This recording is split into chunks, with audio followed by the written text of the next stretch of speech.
수업도 중요하지만 저는 사실 수업보다도 관리가 사실 더 중요한 거 아닌가 생각해요. 성적이라고 하는 건 관리를 통해서 형성하고 만들어가는 것이라고 생각합니다. 그래서 그런 학생들의 양질 수업을 받고 그들이 잘 이해하고 있는지 잘 따라오고 있는지를 판단하는 저희의 과정이 바로 Personal Teaching, 속칭 PT라는 과정이라고 할 수 있을 것 같아요. 자, 이 PT라고 하는 과정이 왜 중요하고 왜 필요한지를 설명드리기 위해서 우리 대다수들 60에서 70%에 해당하는 재수생들의 얘기를 먼저 한번 해보고자 합니다.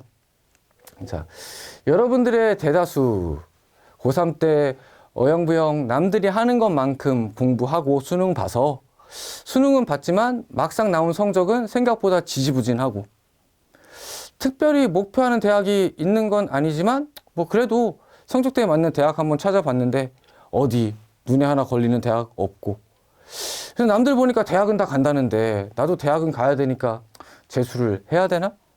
옆에 친구들 보고 부모님 설득도 들어보고 그래서 어렵사리 재수를 결정해요.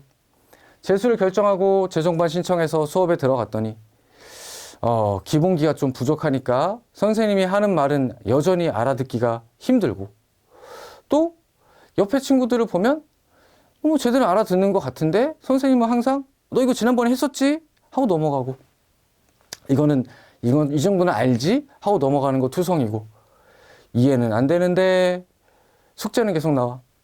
그 숙제를 풀 능력도 의지도 점점 사그러져 가.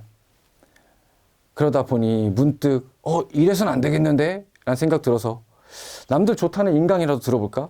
그래서 인강 사이트 들어가서 인강을 듣는데 이거는 뭐 인강을 듣는 건지 아니면 예능을 보는 건지 선생님들이 썰강 풀어주고 할 때는 뭐 반짝 집중해서 재밌고 웃다가 또 수업 내용 들어가면 아직도 뭔 소리인지 모르겠고 선생이 안 좋아서 그런가? A 선생, B 선생, C 선생 찾아가면서 인강도 바꿔보지만 결국 남는 건 풀리지 않은 책뿐. 이건 뭐 당근에 갖다 팔아도 새가 받을 수 있는 책들만 쌓여갈 뿐 내 실력은 늘지 않고 시간이 갈수록 처음에 목표로 삼았던 처음에 큰 응지는 사라지고 목표로 삼았던 대학들은 점점 낮아지는데 그 안에서 초조함과 자신감 결여에 눌려서 내가 지금 뭘 하고 있는지 어디부터 다시 시작해야 될지 당최 이 짓이 무슨 짓이지? 하는 상황까지 몰리죠. 자, 매우 암울합니다. 그럼에도 어디선가 들어본 얘기인 것 같잖아요. 우리들 60%의 이야기니까. 자, 그러면 이러한 우리들의 대다수들은 목표 부재, 노력 부족, 그리고 의지가 박약한 거죠. 근데 단순히 그 이유만으로 우리가 공부를 못하는 걸까요? 사실은 목표라고 하는 건 그냥 하늘에서 떨어지는 게 아니에요. 누군가의 가이드를 받아야죠. 내가 목표로 삼을 수 있는 것들이 어떤 것들이 있고 그것을 참기 위해서는 어떤 노력을 하고 어떻게 다가가야 되는지 이야기하면서 형성되는 게 목표라고 생각해요. 또한 노력이라고 하는 것은 노력의 성향을 타고 태어나는 사람은 뭐 있을 수도 있겠지만 사실 별로 없어요. 노력이라고 하는 건 연습이에요. 그리고 학습이에요. 노력의 A, B, C, 1, 2, 3을 알아야 그거에 맞춰서 노력하는 사람으로 변화할 수 있어요. 또한 의지는 한 번 생기면 영원히 갑니까? 내가 대학 가야지라고 하면 1년 동안 유지되는 게 의지인가요? 아니에요. 의지는 상기하고 확인하는 거예요. 작심삼일이면 3일마다 나한테 나의 의지를 북돋아주고 확인시켜줄 수 있는 그러한 사람이 옆에 있어야 한다는 거죠.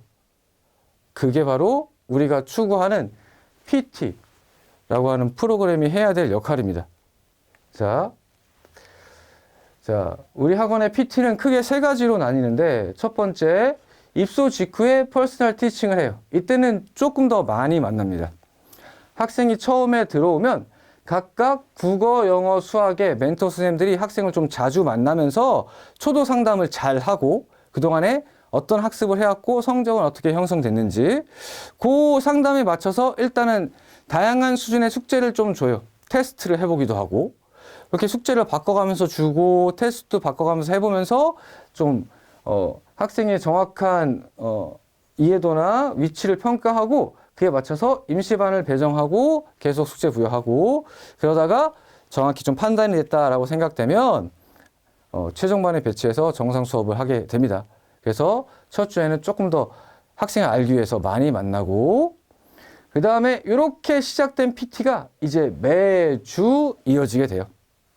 이때는 주로 처음에 시작점에 이어져서 매주 개별 숙제를 부여하고 그 숙제를 검사해주고 그 주에 나갔던 수업들에 대해서 학생의 이해도는 어떤지 혹은 모르는 게 있다면 질문도 받아주고 이런 성취도 점검을 하고 또한 뭐 수학이나 영어 같은 경우에는 간단한 테스트나 암기, 단어 암기를 점검하기도 하고 이렇게 하면서 매주 동안의 학습량과 이해도를 평가하는 것을 위클리 PT라고 하고요. 이때는 사실 우리가 주로 공부에 대한 얘기, 숙제에 대한 얘기들을 많이 하지만 그것만은 아니에요. 사람과 사람이 만나다 보면 뭐 고민거리도 얘기하고 뭐 이렇게 되는데 결국에는 일정한 만남을 통해서 학생과의 유대감이 굉장히 많이 쌓이게 되더라고요. 자, 그렇게 매주 진행하고 또한 먼슬리 PT, 특히나 모의고사를 보고 나면 어떤 전략적 분석에 대한 어떤 대화나 나눔의 장이 좀 필요한데 이것을 먼슬리 PT라고 하고 모의고사를 보고 나면 모의고사를 분석해서 실제로 그 시험 운영 능력이 어떠한지 시험 운영이나 앞으로의 학습 계획에 있어서 조금 더 챙겨가야 될 건 어떤지 즉 이때는 숙제검사 이런 것보다는 앞으로의 학습 전략에 대한 얘기를 많이 나누는 PT라고 생각하시면 될 것 같습니다. 이렇게 해서 크게 세 개의 어떤 분과로 나눠진 PT를 진행을 하고 이때 학생의 맞춤, 학생에게 필요한 것들, 앞으로의 전략, 그리고 앞으로의 가능성 이런 것들에 대해서 선생님과 함께 고민하고 확인해 나가는 과정이라고 생각하시면 될 것 같습니다.